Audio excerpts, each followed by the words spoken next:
Bittrex Global and the host of our video AMA today.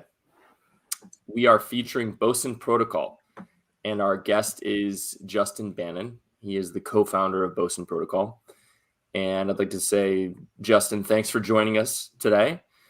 We're excited about our partnership with you guys, and I think we're here today to learn more about the Boson Token. Thanks, Chris, and thanks for inviting me. And hi, everyone. It's great to be here, and yeah, really excited at the partnership as well. Great. So for our AMA today, Ask Me Anything, we did source questions for this from the Bittrex Global and broader crypto communities.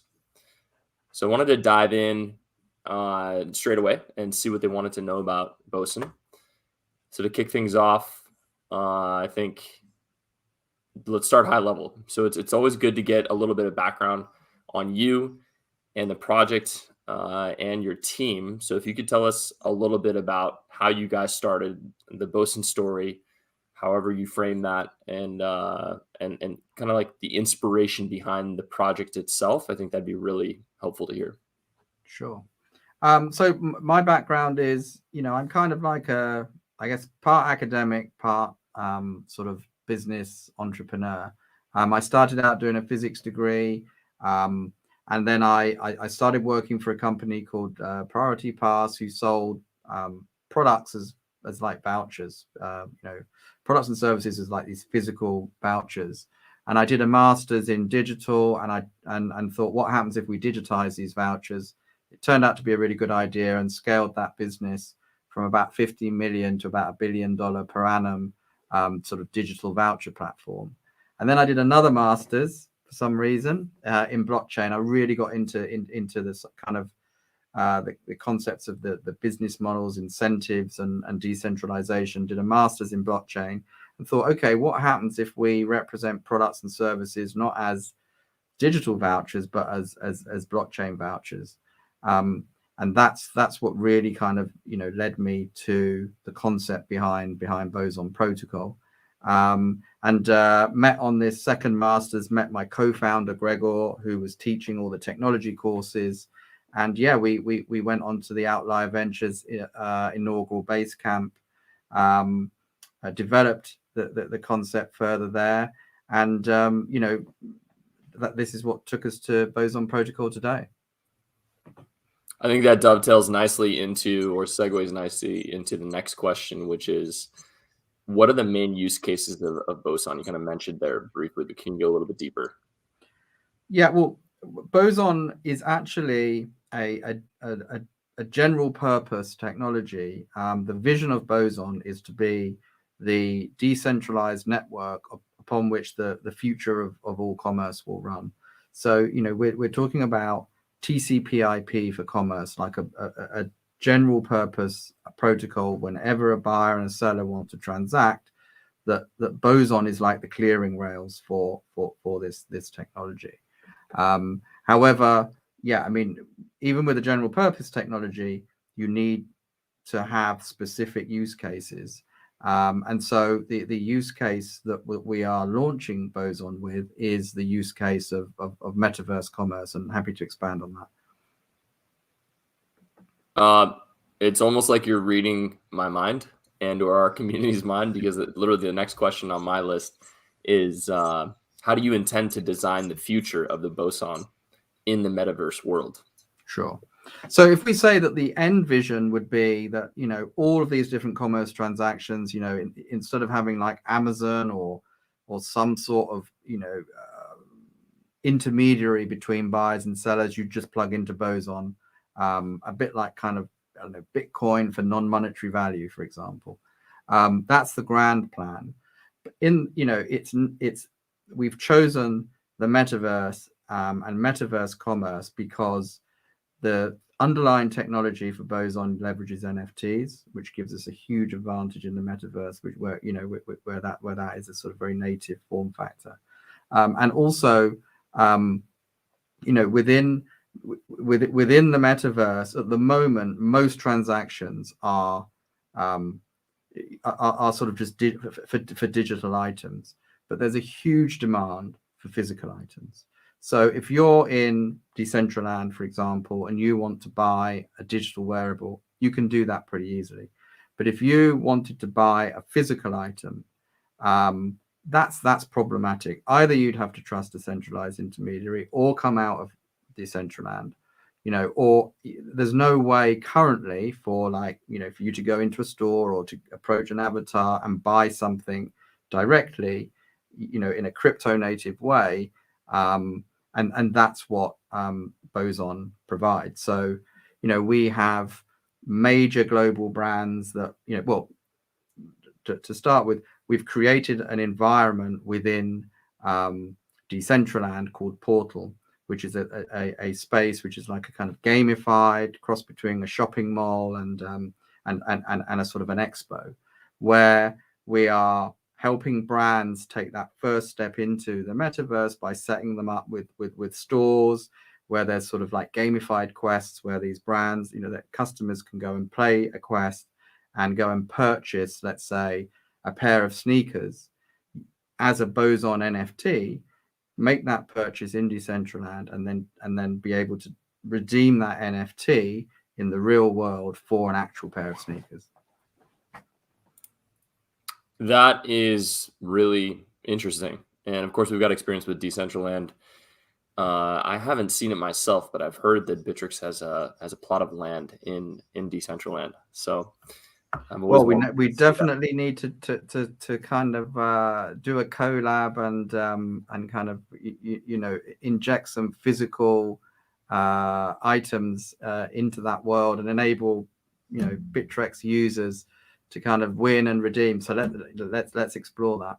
Absolutely. I'll put you in touch with the Bittrex founders, and we'll see if we can do anything fun in that space. You mentioned Web 3.0. I think for our audience, it'd be great if you could define what you think Web 3.0 is, what it means. Sure. So, for Web 3.0 is a set of technologies that have properties that, that basically enable parties to kind of transact, in our case, that enable buyers and sellers to transact without having to trust an intermediary. That's sort of what it means for us. And this set of technologies that we're using means that, instead of having this sort of centralized intermediary controlling transactions and sort of extracting excessive profits, instead what we can enable is a set of technologies that can't be evil, that where even the founders of these networks cannot arbitrarily change the rules, and where the incentives and any value created, those incentives are aligned with the users, and that value is distributed amongst the users. So it's a completely different paradigm to Web 2, which has become, Web 2 started out as a sharing economy, but it's actually become just like a value extraction farm, right? Web 2 platforms are very, very highly designed to extract maximum value from users. That's a great explanation, and it puts a really interesting take on it that I haven't even heard before. So I think our audience, hopefully, if you're listening, you go back and listen to that again, because that's one of the best descriptions of Web3 that I've heard. All right, so moving back to the Boson Protocol. Can you speak to Boson Protocol as being seen as a commerce bridge that enables smart contracts and connects them to real world commerce? Sure. Talked about the digital side of it, but what's the connection? Sure. So what Boson enables is for you to make a purchase from a smart contract, and in the case of the metaverse, let's say, within a world like Decentraland, to make that purchase, buy an NFT, and then trust that that NFT can be redeemed in the real world. And so whilst we're building this world, this environment Portal as a demo, we're also working with brands and both Web3 brands and sort of real world brands to actually enable them to sell physical products as NFTs in the metaverse. So we're working with a major US sort of luxury shopping mall chain to build their own shopping mall and use Boson technology so that their shoppers, in the same way that their shoppers can visit their website and buy things, their shoppers can visit this 3D world, buy things, and Boson that can enables them to buy things in that real world, in that metaverse, and connect and collect them in the real world. So you can think of us all, as almost like kind of like this PayPal from metaverse to universe. We're also enabling, luxury stores, services, or all of these sort of items where we plug into the metaverse and enable that redemption in the real world. And it's not just Decentraland. We're also will be syndicating across all of these different virtual worlds to become this sort of connective tissue between metaverse and universe, and enabling a concept that we call sort of omniverse commerce. So it's commerce across these two planes. So when it comes to this NFT redemption, do you have off the top of your head a real world specific example that you can speak about, that you're allowed to talk about, or is it too early? Sure. Yeah. It's everything is going live within weeks. So, and we've got sort of massive launch with big global brands that we are announcing with. So it's I absolutely. So let's say you go into Decentraland and you want to buy a pair of sneakers. You might say, okay, right, here are a pair of sneakers. It's a digital pair, and you also have a physical pair that go with them. Well, you can buy one of these Boson NFTs.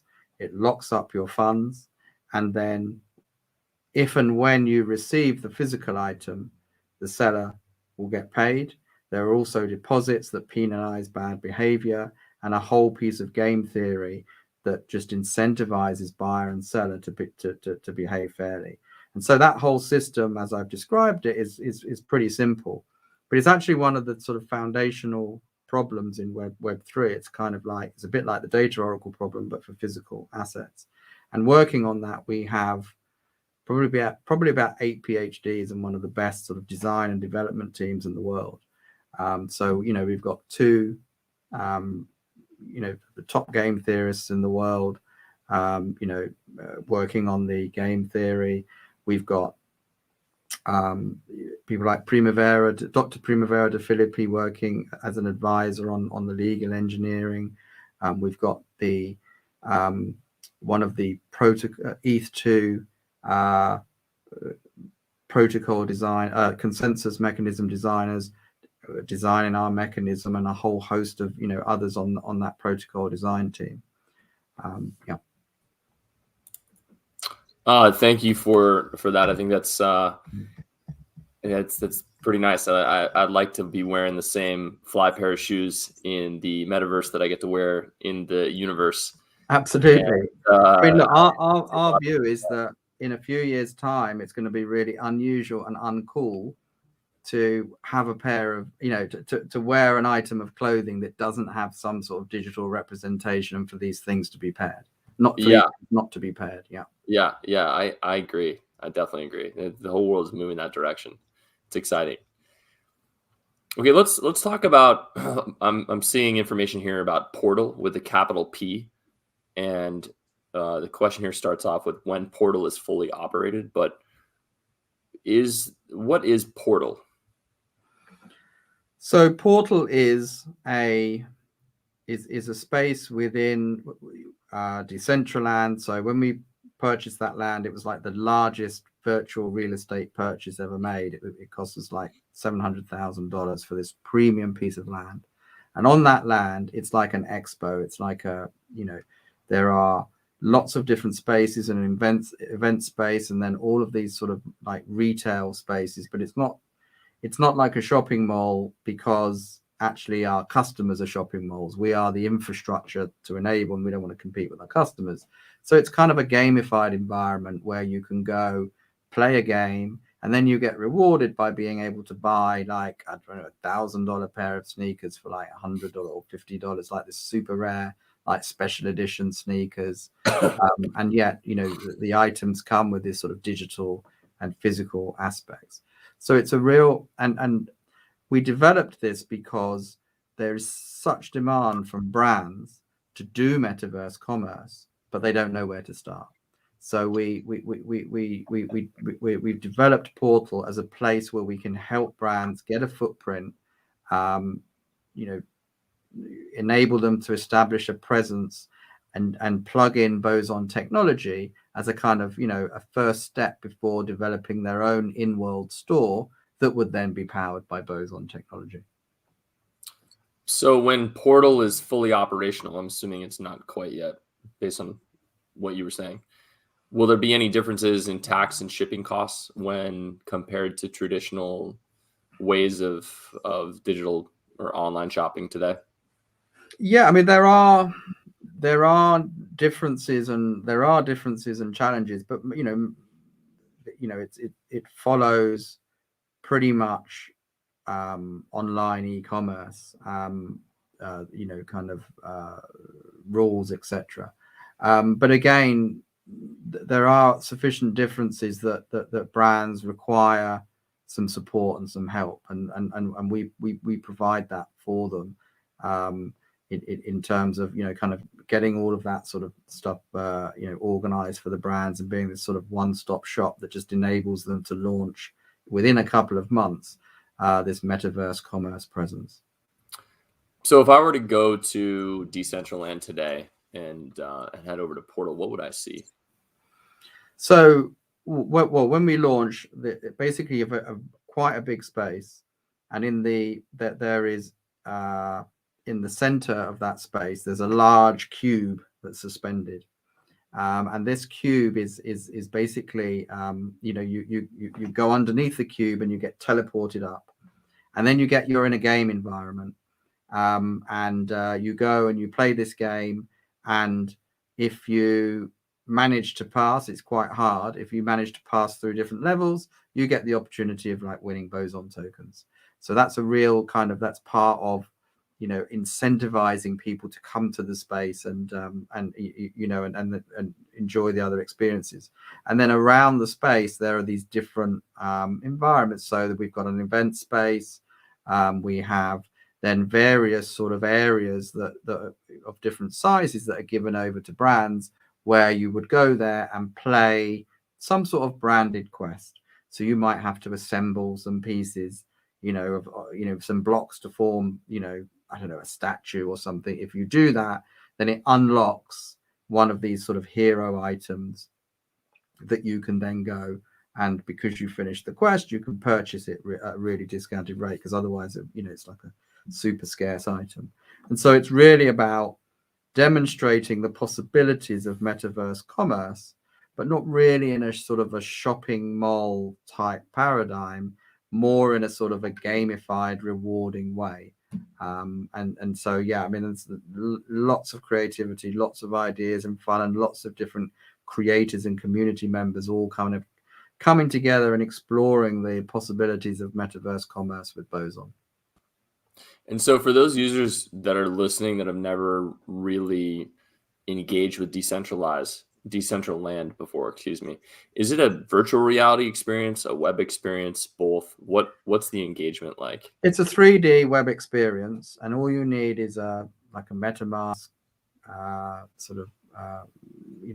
MetaMask to kind of connect, and it's super easy to use. So I would just advise everyone to just kind of dive in and and experiment. It's super fun, super easy to use. And speaking of MetaMask, I think it's a good segue into the next question, which is around the Boson token and the decision to release that on ETH. I think I could list off a few reasons why you did that, but can you speak to the fact that it's an ERC20 token and what the future plans are to add it to other layer ones? Sure. So we've made, I mean, the decision as to which layer one, I think, is that there's two big components. One is this kind of social coordination. Where is everyone else? And Boson, Boson needs to be where there are other, people like DeFi players, because we touch too much on it, but we interoperate with that whole DeFi ecosystem, so that not only do we enable the exchange of items between buyers and sellers, but those items can also then flow across the whole of DeFi and be like financialized, users collateral, and all of this. So it's really important that we can interoperate with DeFi. However, there are obviously, obvious scalability issues. So at the moment, that's our kind of default. But there's two big questions that we're working on, which is, one is, what's our layer two, kind of prioritization strategy, and we've got some pretty firm views on that, but not absolutely made that decision yet. And then also, this kind of cross chain strategy, and we are seeing lots of different chains emerging with different properties. And my personal view is that there will be there will be a multi-chain future, and that major projects like Boson will span those chains, and that's absolutely in our roadmap to do. And when it comes to layer twos that you're considering, you've got strong views on that. Are those views you can share today, or is it a little bit too early? Well, we think Polygon is great, and we are. We're in advanced talks with them. I never know what I can release, because marketing have plans to do X, Y. Sure. Polygon is amazing. They've also built an incredible ecosystem. They're very similar in their philosophy of ecosystem development in the metaverse. They've founded that sort of metaverse DAO, etc. And so that, I think, they're a natural layer two partner for us. Let's talk about actually setting up shop using the Boson protocol for companies. So how complicated is it for a store to migrate to an online store using Boson protocol? Well, right now it's very easy, because the process is very much managed by the sort of Boson team and a number of service companies to really handhold those brands and enable them to set up a store and enable this sort of metaverse commerce and digital to physical commerce. And then early next year, we will be launching a sort of a plugin that will plug in the same service, but without it needing to be, but in a self-serve way, that's a plugin to a number of existing e-commerce systems, and that will enable brands to kind of plug in their own e-commerce system and sell physical products in the metaverse as NFTs in a very self-serve way. So you can think of the plug-in between an e-commerce system and then Boson's SDK will be plugging into multiple virtual worlds as well. So think Decentraland, Somnium Space, Sandbox, etc. So yeah, right now it's very much handheld, and in the future we will be enabling more self-serve. But to be honest, the brands, that the desire is there, but the knowledge is so low that I think, right, regardless of how self-serve the product might be, they need a lot of explaining as to what the concepts are right now, and we're happy to provide that. Yeah, and speaking of the future, I'd love to ask you a question about your thoughts on the future. I think maybe going into the distant future in terms of how fast you think this is going to happen, but how do you think the metaverse is going to affect the world from a jobs perspective, and what kind of disruption to the workforce the metaverse is going to have? Yeah. Well, I think there's a number of trends, and one of them is definitely COVID, and another is the metaverse, right? That, You know, the metaverse is this, you know, is this next big interface upgrade. So, you know, we've been doing through this flat, you know, kind of computer screen interface for decades now. We've been interacting, but it's not reality, right? And so we've gone through COVID and it's kind of all flat on Zoom. But, you know, imagine if you could then have all the benefits of digital, social, immersive, but yeah, you know, within a 3D environment. And so, you know, I think these changes in terms of people working remotely, socializing remotely that we've seen because of COVID, I don't think they're going to fully reverse. And I think this is one of the big drivers of this sort of metaverse as an immersive, as a sort of an immersive space for people to meet, shop, socialize and work. And I think that's why it's so important that, you know, if we're going to spend significant amounts of our time in this new, you know, digital world, that it is free and open, and that is enabled by sort of, you know, decentralized technologies such as Boson. Because otherwise, if we enable the metaverse to be built and captured by the likes of Facebook, as they're threatening to do, effectively we're going to build a digital prison for ourselves, and I don't think that's what any of us want for ourselves or our sort of children. It'll be given what's happened over the last 10 years, it'll be really interesting and wild to see what happens over the next 10 years, I think, with everything changing. Yeah. Well, thank you for that answer. And for our final question today, to wrap up, let's kind of summarize in terms of how our community can get involved in Boson. What's the best way for anyone that's listening to engage? Sure. So absolutely on our Twitter, which is at Boson Protocol, also at Boson Protocol Telegram, and also our Discord channel. All of those channels will be sharing this kind of, you know, incredible announcements and roadmap of initiatives that we have that are launching, you know, particularly over the next 4 weeks. We've got, you know, mainnet, portal, all of these different kind of major events. So yeah, it's a great time to get involved with Boson and join us for the ride. Well, fantastic. And thank you, Justin, for joining us for this AMA today. I think we all learned a lot about Boson Protocol, the Boson team, Web 3.0, the Metaverse. And I can speak for Bittrex Global and say that we're really excited about the partnership and for the future of Boson.